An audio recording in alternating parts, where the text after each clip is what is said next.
Ndugu zangu waandishi wa habari, tunapoendelea kusubiri tume hii ikamilishe kazi yake, kumejitokeza wimbi kubwa la vyombo vya habari, hususan vyombo vya habari vya nje, kuchapisha na kutangaza taarifa ambazo ni za upande mmoja, na wakati mwingine kufanya upotoshaji wa taarifa wenye mlengo wa kuchochea chuki kwa Watanzania dhidi ya serikali, kuwagombanisha Watanzania wenyewe kwa wenyewe kutokana na tofauti zao za kisiasa, kidini na kikanda. Naomba kurudia, serikali ama viongozi wa serikali akiwemo Rais wa Jamhuri ya Muungano wa Tanzania Mheshimiwa Dr. Samia Suluhu Hassan inasikitishwa na imeumizwa sana na matukio yale na madhara yake. Madhara haya yametugusa sote, ama moja kwa moja ama kwa namna nyingine. Kuendelea kuyashabikia matukio yale au kuchochea kwa kutangaza na kuchapisha maudhui yenye kuzua taharuki, kupotosha ama kutia hasira watu kwa namna ambayo vyombo vya habari vya nje ama wanaojiita wanaharakati ama wenye maslahi ya kisiasa wanafanya, hakuna manufaa kwa taifa letu zaidi ya kuongeza maumivu katika vidonda vya Watanzania. Kutokana na hayo, kwa niaba ya serikali naomba kueleza yafuatayo. La kwanza, naomba kutoa wito kwa vyombo vya habari vya nje kuzingatia maadili na misingi ya uandishi wa habari kwa kuchapisha habari zinazozingatia usawa, haki na uwajibikaji. Kuacha kuchapisha habari za upande mmoja zenye nia ovu kwa Watanzania na nchi yetu ya Tanzania. Serikali ipo tayari wakati wote kutoa ushirikiano kwa vyombo vya habari vya ndani na nje ya nchi pale watakapotaka taarifa. Naomba kusisitiza, sio haki na sio sawa kwa chombo cha habari kuchapisha taarifa za upande mmoja na kisha kutoa sababu kuwa maafisa wa serikali walipotafutwa hawakupatikana, kama ambavyo chombo cha habari cha CNN kimechapisha taarifa zake zilizojaa tuhuma dhidi ya serikali ya Tanzania pasipo kutoa nafasi ya serikali kujibu. Kwa wanasheria, wana kanuni moja inaitwa the principle of natural justice. Huwezi ukazungumzia jambo linalomtuhumu, linalomzungumzia mtu ama upande mmoja, halafu upande mwingine ama mtu mwingine usimpe nafasi ya kujibu. That is unprofessional. Kitendo kilichofanywa na CNN pia kimefanywa na vyombo vya habari vingine. Natambua vyombo vya habari vingine vya kimataifa, BBC, Al Jazeera, Deutsche Welle wamefanya pia. Naomba kusisitiza, sio sawa na sio haki katika misingi na maadili ya uandishi wa habari. Huu ni ukiukwaji mkubwa na wa makusudi. Sisi wote ni waandishi wa habari, tunaifahamu misingi ya uandishi wa habari na maadili ya uandishi wa habari. Lazima habari inayochapishwa iwe balanced. Kwa Kiswahili nasema iwekewe usawa. Sasa ndugu zangu, la tatu, kwa kuwa rais ameunda tume huru ya uchunguzi, ni muhimu vyombo vya habari vikajiepusha kuingilia uchunguzi unaoendelea, na kama kuna chombo cha habari kina taarifa za uchunguzi kiliofanya, kiwasilishe katika tume ili taarifa hizo zizingatiwe katika ripoti pale tume itakapokamilisha kazi yake. La nne, kwa waandishi wa habari wenzangu wa Tanzania na wahariri wetu wa Tanzania, kwanza naomba kuwapongeza kwa dhati kwa kazi nzuri mnazofanya kwa weledi mkubwa, kwa umakini na kutanguliza maslahi ya taifa. Najua kuna magenge ya watu ambao wanashabikia nchi isambaratike, yanawashambulia sana kupitia mitandao ya kijamii na vyombo vya habari vya nje. Najua. Nataka kuwatia moyo na kuhakikishia mpo sahihi sana. na mmeonyesha umuhimu wa Tanzania kwanza na upekee wa nchi yetu. Sio lazima sisi waandishi wa habari wa Tanzania tuige mtindo wa kushambulia nchi yetu na kuiharibu. Hiyo ndio Tanzania. Leo mtabezwa, lakini historia itaandika kuwa nchi iliwahi kupita katika mtikisiko na waandishi wetu wa habari wa Tanzania walisimamia maslahi ya taifa na nchi ikabaki salama. Tembeeni kifua mbele kwa hilo. Endeleeni na msimamo huo huo. Kwenye maslahi ya Tanzania, waandishi wa habari wa Tanzania hatuhitaji kusifiwa na mtu mwingine yeyote. Kwenye maslahi ya nchi yetu, waandishi wa habari wa Tanzania tunahitaji kusifiwa na Watanzania. Na Watanzania wanataka amani. Watanzania wanataka nchi nzuri. Watanzania wanataka nchi inayokuwa kiuchumi. Watanzania wanataka nchi inayoshughulikia kero zao. Watanzania wanataka nchi inayowahudumia ipasavyo. Na waombeni ndugu zangu waandishi wa habari, msihofu na msishike na twashishi yoyote mnaposimamia maslahi ya taifa. Na labda niseme mnachokifanya ni uandishi wa habari wa uwajibikaji. Kwa Kiingereza wanasema responsible journalism. Na kuna watu fulani nimeona siku 2-3 hizi kwenye mitandao wanataka kubeza uandishi wa habari wa Gerson Msigwa. Mimi ni mwandishi wa habari hasa, tena field journalist, niliyefanya kazi uwandani. Yaani ingekuwa ni vitani ningesema mimi ni field marshal. Waandishi wa habari wa Kongo mnajua hapa. I know what I'm doing. Kwa hiyo nyinyi mnachokifanya ni uandishi wa habari wa uwajibikaji, responsible journalism, which embarks in reporting and accountable, kwa usahihi, kwa usawa na kwa uwajibikaji. Hiyo ndio responsible journalism. Na unapofanya hivyo ni lazima mambo muhimu yazingatie. Kwanza, to verify your facts. Verify your facts. Huwezi mwandishi wa habari kwenye chombo cha habari chenye heshima unakwenda unaandika story, unasema nimezungumza na nesi mmoja ambaye hakutaka jina lake litajwe. What is that? Is that journalism? Msemaji mkuu wa serikali yuko hapo, hujamuuliza. Kwa hiyo umekwenda kutafuta nesi ambaye jina lake hataki litaje, na msemaji mkuu wa serikali yupo, viongozi wa serikali wapo, serikali ipo. Avoid bias and conflict of interest and being transparent about your sources and mistakes.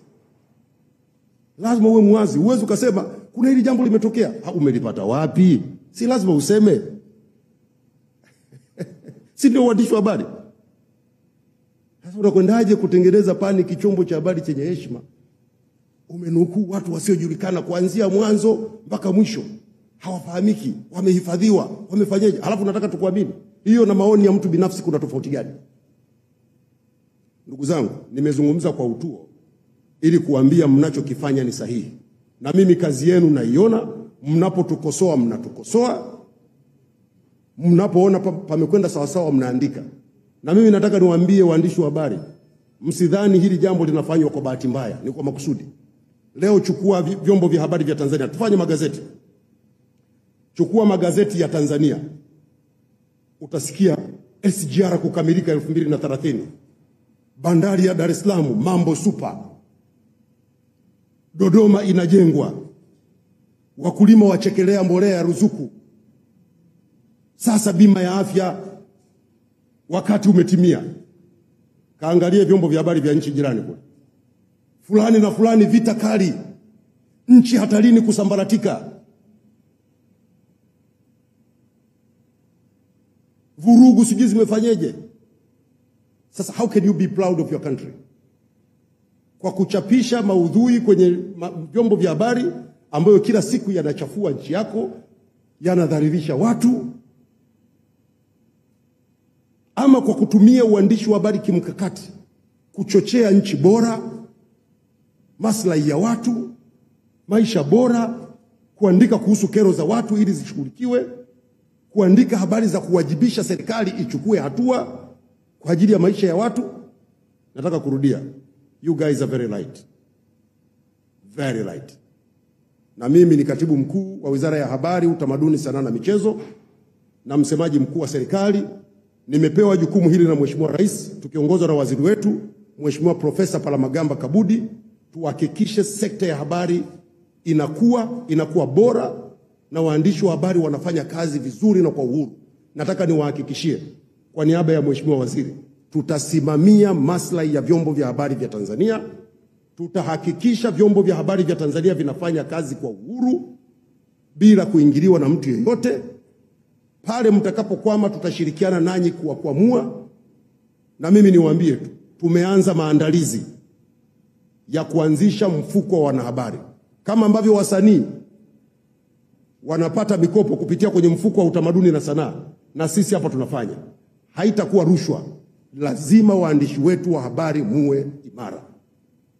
Hili ni jukumu letu sisi serikali, na tutalifanya, and be proud of us.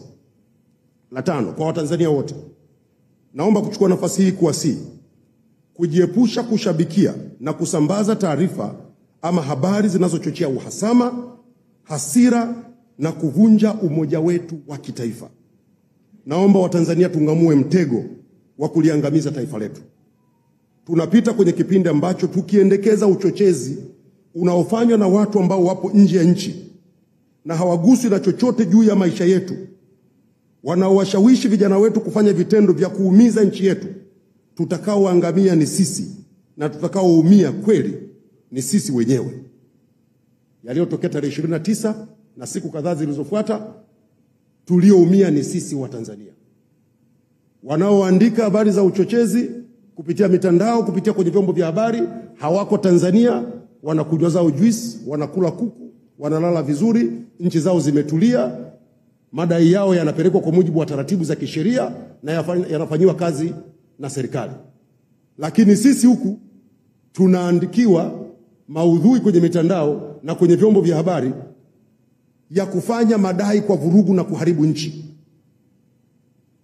Natamani Watanzania wawe wanauliza, nyinyi wenzetu huko mkiwa mna madai, mnachoma vituo vya mafuta, mnaharibu miundombinu. Leo wananchi wa Kimara hawana mabasi ya kwenda katikati ya mji. Mnaiba biashara za watu. Leo watu wamefilisika, watu wamejitafuta, wameokota mitaji yao. Mnafanya hivyo.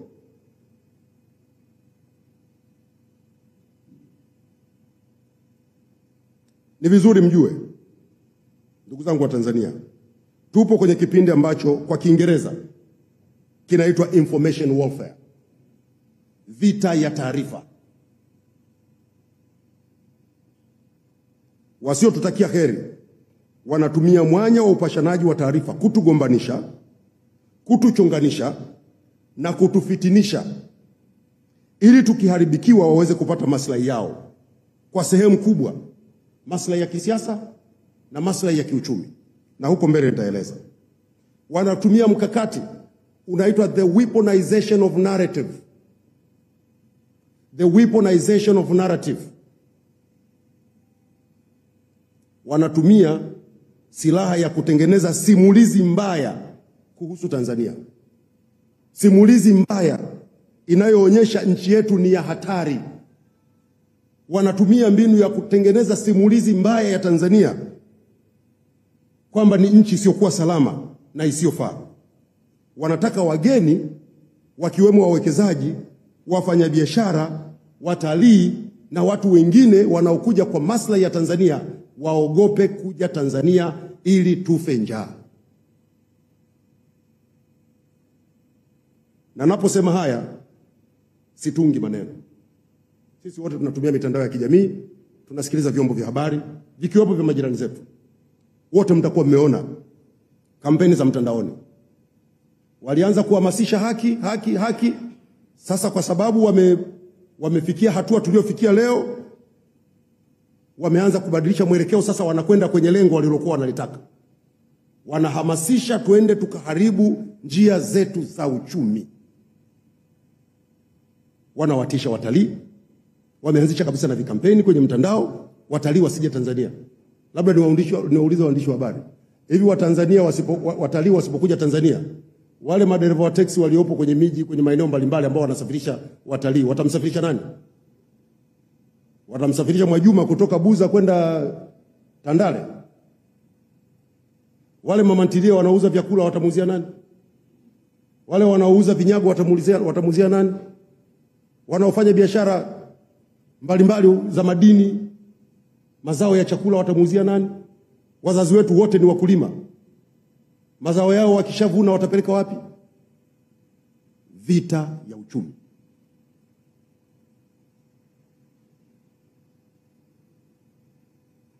Baadhi ya mbinu hasi wanazotumia ni kutengeneza maudhui ya uongo na kusambaza mtandaoni, ili mradi tu watu wapate hasira.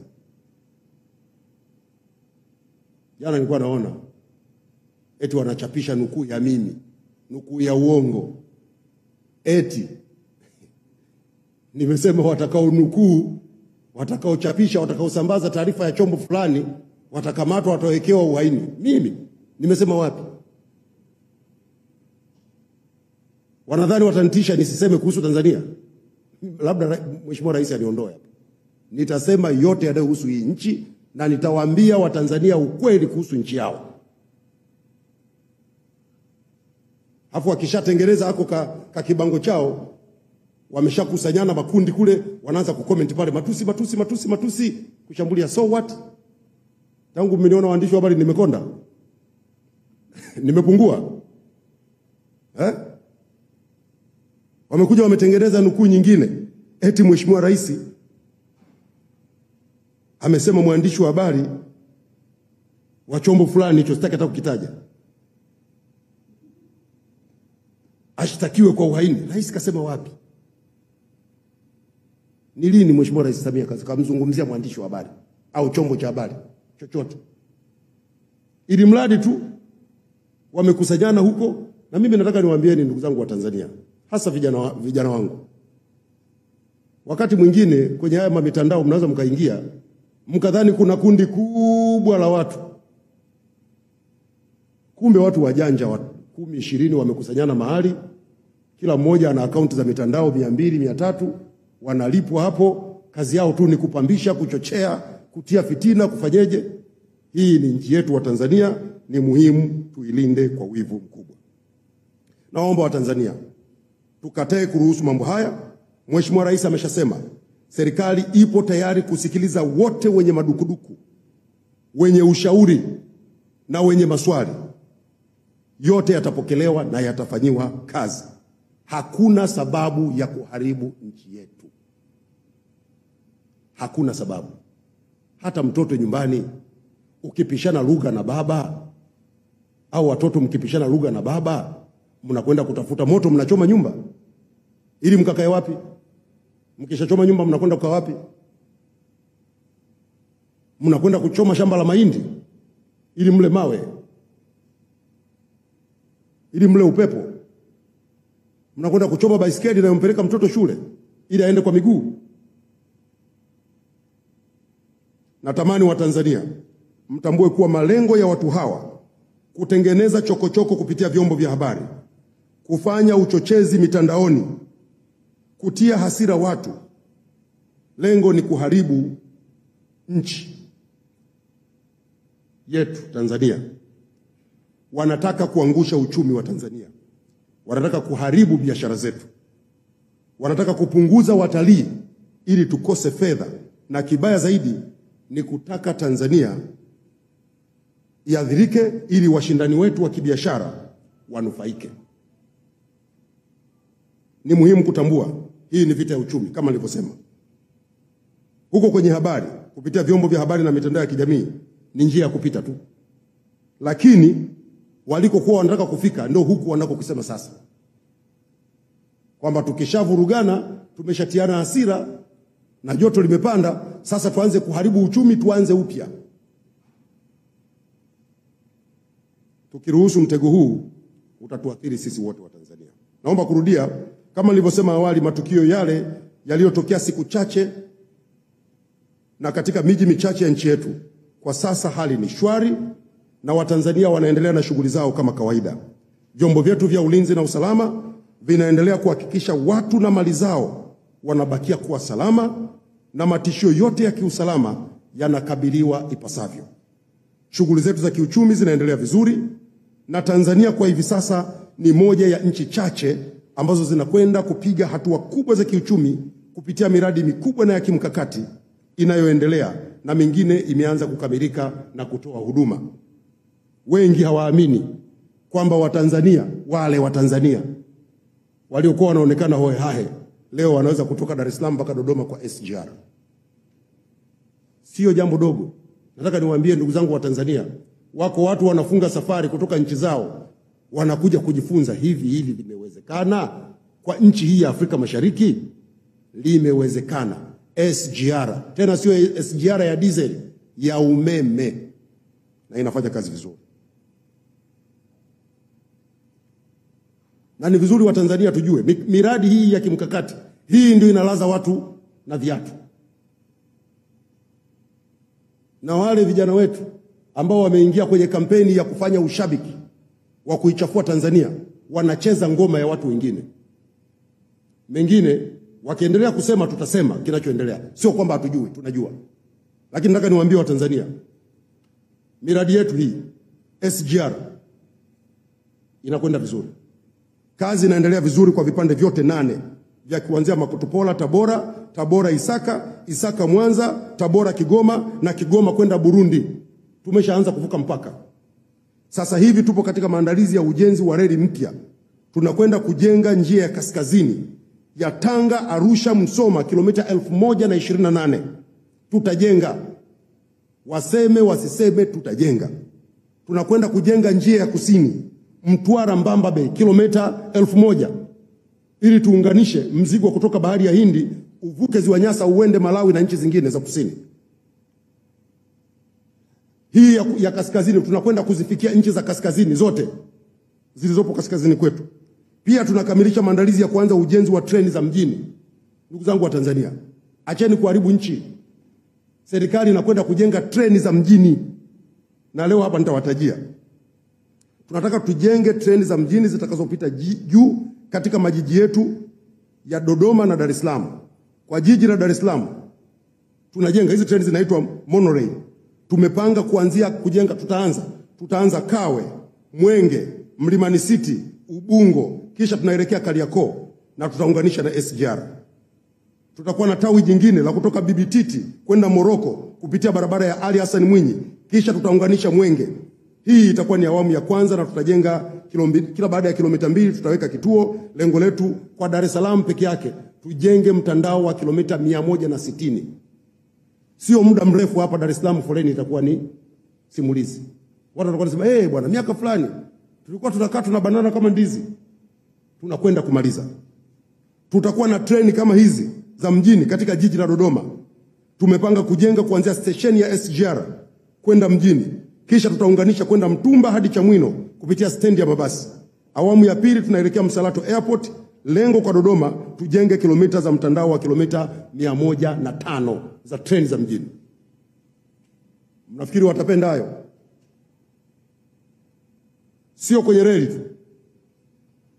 Tuna kazi inayoendelea hapa kubwa na imeleta mageuzi makubwa ya kiuchumi na mengine yanakuja. Uboreshaji wa bandari zetu. Bandari ya Dar es Salaam kwa jinsi tulivyojipanga, tunataka mzigo ukifika kwenye bandari zetu Dar es Salaam, Tanga, Mtwara uweze kufika nchi majirani. Bandari ya Dar es Salaam tufikie DRC Congo, Burundi, Rwanda, Uganda, Zambia na Malawi. Wote mmeona ufanisi katika bandari yetu ya Dar es Salaam umeongezeka maradufu kwa kuwa tishio kubwa, na hivyo limekuwa tishio kubwa kwa washindani wetu, hasa baada ya serikali kuamua kushirikiana na kampuni ya DP World, ambapo sasa uwezo wa bandari kuhudumia mizigo umeongezeka kutoka kuhudumia tani milioni 21 mpaka tani 32 milioni, na matokeo haya ni ndani ya kipindi kifupi tu cha miaka mitatu. Mapato ya bandari pia yameongezeka.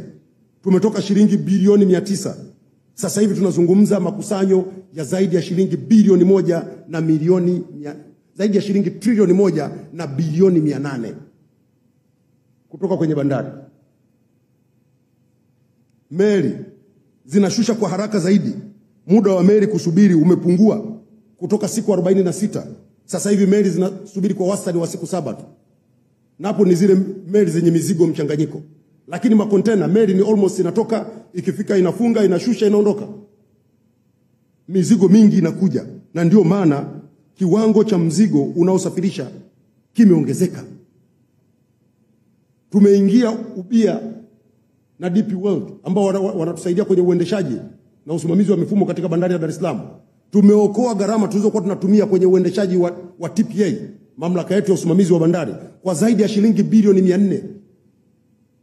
Hizi zote zinaingia huku, tunakwenda kujenga vituo vya afya, tunajenga reli, tunajenga barabara, tunawapatia watu maji, umeme na vitu vingine vingi. Na mengine mengi, mfano wa juzi tu mmeshuhudia kule Ziwa Tanganyika. Tunataka tuunganishe sasa mzigo wa kwenda Kongo, kwa sababu Kongo kuna mzigo mwingi sana. Tunataka tuunganishe mzigo unaotoka bandari ya Dar es Salaam, usafiri kwa treni, ukifika pale uvuke kwa meli, ufike kule na kule na kwenye uende kwenye masoko. Juzi siku 2 zilizopita tumeshusha meli moja ya mizigo yenye uwezo wa kubeba tani 2000 kati ya meli 4 ambazo zinaendelea kujengwa pale Karema. Tunataka kufikia kule Kongo. Tukishafikia hapo, bandari yetu itakuwa inateleza. Huko tumejenga meli, mzigo unapitizwa ukitoka Ulaya unapita bila kusimama, unakwenda moja kwa moja. Lengo letu, tumejipanga hadi kufikia mwaka 2029 tuhudumie tani milioni 50 kupitia bandari zetu. Sasa hivi tunahudumia kama tani milioni 32. Hata hizo 32 tumeongeza, zilikuwa 28. Huu uboreshaji uliofanyika karibuni, tumefika 32, tunakwenda kwenye tani milioni 50 ifikapo mwaka 2029. Lakini pia tumefanya makubwa katika bandari zetu za Tanga na Mtwara. Kule Mtwara tunajenga bandari kisiwa Mgao ambayo itahudumia mizigo yote, inaitwa dead cargo au mizigo, neno lake la Kiswahili sio zuri sana. Dead cargo, mizigo michafu, labda mtu mwingine anaweza kusema hivyo. Lakini hapa tuna maana ya makaa ya mawe, saruji, bidhaa za chuma. Tunaanza kujenga hii bandari kule Mtwara.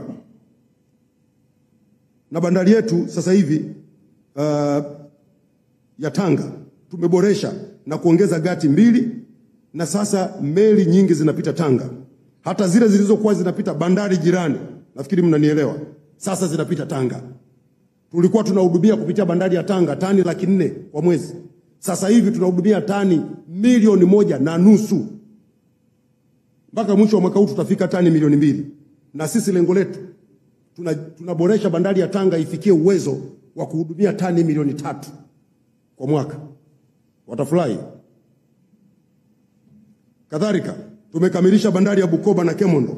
Bandari ya Mwanza North nayo tunaikamilisha, maana yake mzigo wa Uganda kupitia Tanzania sasa hivi tunahudumia kwa 3%, na tukishakamilisha hapo tutakuwa tunahudumia mzigo wa Uganda ambao sasa hivi unahudumiwa na watu wengine, tutahudumia kwa 38%.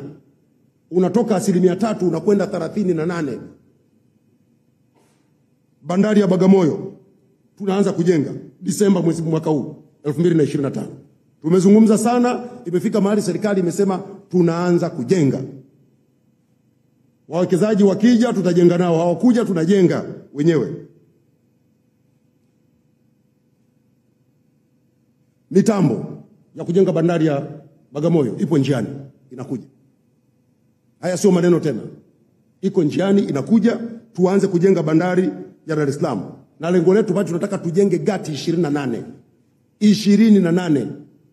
Hakuna kulemba. 28. Na tutaanza na gati 14. Na niwape tu taarifa ndugu zangu waandishi wa habari. Bandari ya Bagamoyo ni kwa Kikinga wanasema ni game changer. Ndio itakuwa game changer kwa huduma za bandari katika ukanda huu wa Mashariki. Tunajenga bandari ambayo kina chake kitakuwa mita 20. Hii ni bandari ambayo inaweza kupokea na kuhudumia meli kubwa za makontena. Tena tunaweza hii bandari kikamilika, tutakuwa na uwezo wa kuhudumia mpaka meli ya kubeba makontena 25,000. Meli moja inabeba makontena 25,000 Bagamoyo pale. It is a game changer. Mimi nataka kuambia ndugu zangu wa Tanzania, mambo yetu sio mabaya. Walioko magharibi kule Kigoma wasije wakafikiri tumewasahau. Tumeanza kujenga bandari ya Kigoma na mkandarasi hivi ninavyozungumza yupo site. Anafanya mobilization. Tutaongeza uwezo wa bandari ya Kigoma hadi kufikia kuhudumia mzigo tani milioni 3 ikilinganishwa na sasa ambapo tunahudumia kama tani 600,000 kwa mwaka. Na mkumbuke miradi hii yote inakwenda kuajiri vijana wetu kwa maelfu na watapata kipato kizuri, na tunajipanga kumwaga ajira kama mchele. Sababu uzuri wa kazi za bandari ni kazi zinazotumia watu wengi. Kwenye utalii, huko ndio usiseme. Wote mnafahamu, tulikuwa tumeweka lengo la kupokea watalii milioni 5 ifikapo mwaka 2025. Tumemaliza mwaka 2024, tumefika watalii milioni 5.3. Mpaka mwisho wa mwaka huu tutawapa takwimu zingine, lakini idadi ya watalii imeongezeka sana.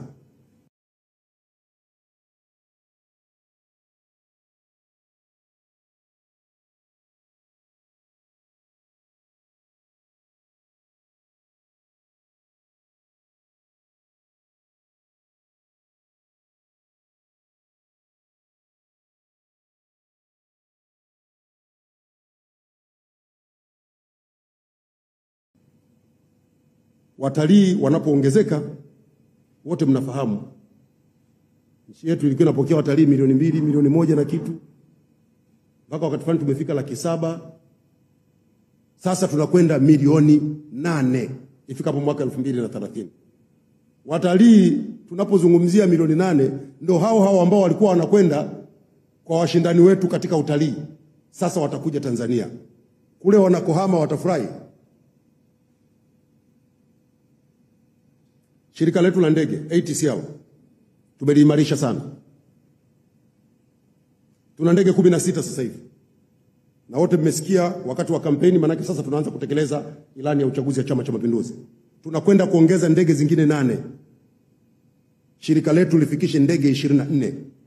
Lakini sio hayo tu. Sasa hivi ndege zetu zinahudumia vituo 29 vya ndani na nje ya nchi. Mpaka mwisho wa mwaka huu tunaongeza vituo 3 vya kimkakati. Cape Town, Afrika Kusini. Unajua tunakwenda Johannesburg tayari. Tunaongeza Cape Town, Afrika Kusini. Tunaongeza Accra, Ghana, na tunaongeza Victoria Falls kule Zimbabwe. Tumeshaona watalii wakishatembelea Tanzania wanakwenda Victoria Falls. Na wakishatembelea Victoria Falls wanataka kwenda kwenye vivutio vingine. Tunaweka ndege itakwenda kule, itapeleka watalii kule na italeta watalii Tanzania. Tutaongeza idadi. Lengo letu ikifika mwaka 2030 tufikie vituo 50 vya ndani na nje ya nchi. Na kwa sasa shirika letu linahudumia kwa mwaka kama abiria milioni 1.5. Lengo letu ni kwamba katika miaka 2 ijayo tufike abiria milioni 3. Hapa pekee tumepiga hatua, tulikuwa kama 800,000, tumefika milioni 1.5, tunakwenda kwenye milioni 3 miaka 2 ijayo. Kwa hiyo ndugu zangu wa Tanzania, mambo haya ni mambo makubwa yanayobeba uchumi wetu. Ukiangalia kampeni zinazofanyika sasa kwenye mitandao na kwenye vyombo vya habari ni kwenda kuyapiga haya. Tukose pesa, tukose dawa, tukose maji, tukose umeme, tukose barabara. Tuhangaike. Na sasa hivi uchumi wetu unakuwa sana. Wastani wa ukuaji mpaka mwisho wa mwaka huu tunapanga kufika 6%.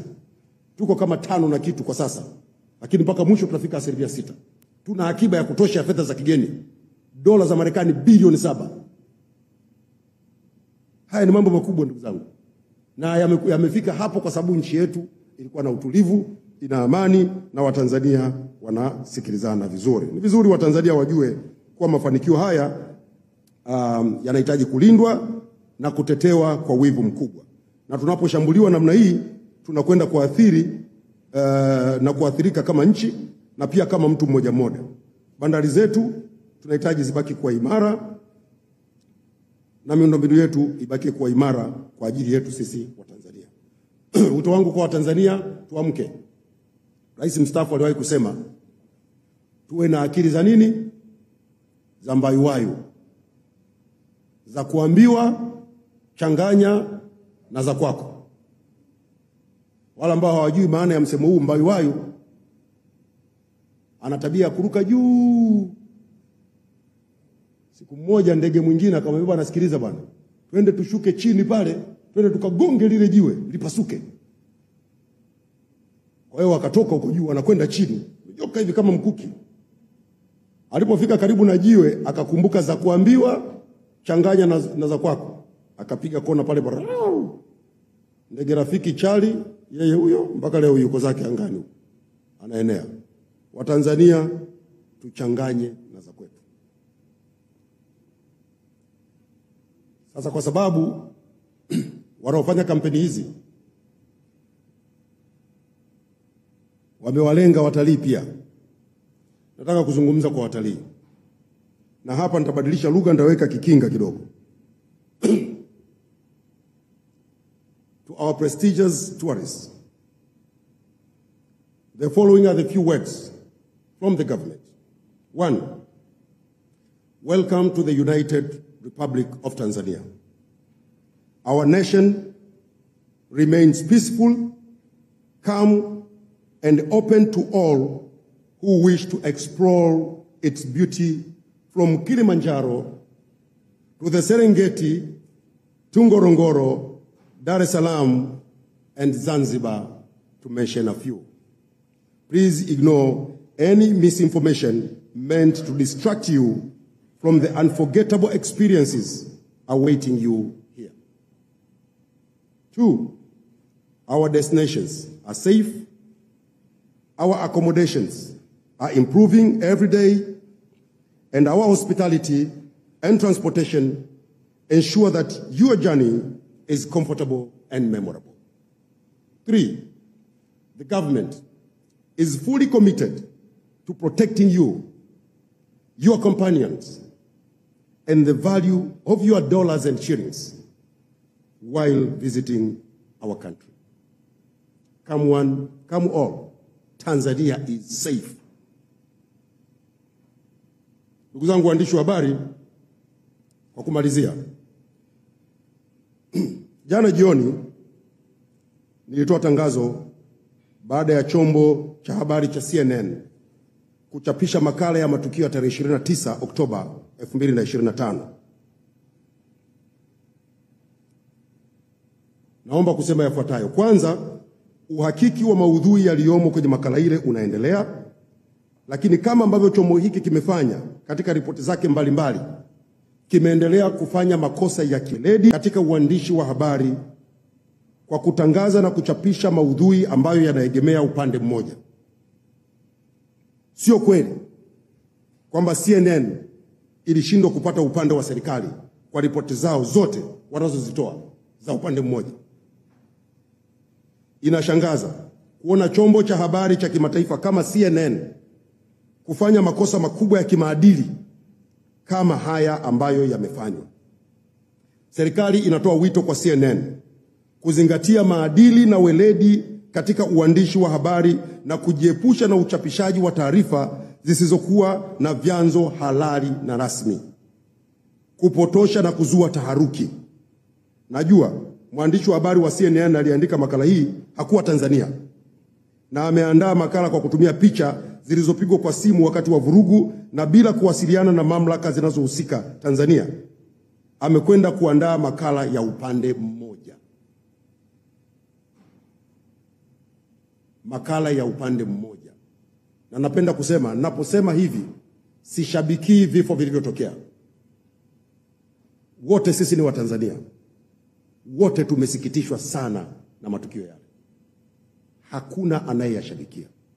Lakini kwa nini chombo cha habari ufanye kazi ya kutengeneza maudhui ya uchochezi yanayoongeza machungu kwa wananchi, yanayoongeza hasira kwa wananchi. Kwa nini ukatumie mitandao ya kijamii kila siku kuonesha wananchi wakiwa wameuawa? Why? Sisi ni waandishi wa habari. Mimi nimekuwa shule, lakini nimekuta watu fulani wanajidanganya. Mimi nimesoma uandishi wa habari, sijabumba shule. It is unprofessional to publish bad test images.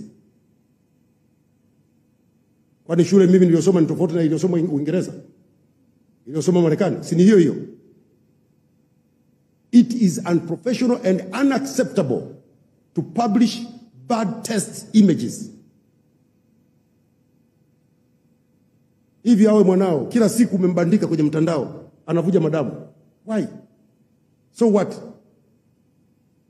Kuna mtu anayefurahia hayo? Tume imeundwa, itafanya uchunguzi, itakuja na ripoti, serikali itachukua hatua. Why kila siku uwe ni wimbo? Tusingependa tufike mahali pa kuwapa majina ambayo baadhi ya waliokwaza wamewapa. Natoa wito kwa CNN, waje upande wa serikali, wasikilize na wakachapishe maudhui yenye usawa, ukweli na yasiyokuwa na mgongano wa maslahi. Waache kuchagua kuripoti upande mmoja wakati upande mwingine wameunyima nafasi. Sio sawa. Ndugu zangu waandishi wa habari, baada ya kusema hayo, naomba kurudia kuhakikishia Watanzania na watu wote duniani kwamba Tanzania ni salama, Tanzania imetulia, watu wake wanaendelea na shughuli zao kama kawaida, na yaliyotokea wakati wa uchaguzi mkuu yanachunguzwa na matokeo yake yatafanyiwa kazi. Ndugu zangu waandishi wa habari, tuendelee kuilinda nchi yetu kwa wivu mkubwa. Maendeleo tunayoyapata sasa, wapo ambayo yanawakwaza na watatafuta kwa kila njia kutuangusha. Sisi tuwe muhimili wa serikali wa 4 usiokuwa rasmi kuitetea nchi yetu na kuwatetea Watanzania. Baada ya kusema hayo, asanteni sana kwa kunisikiliza.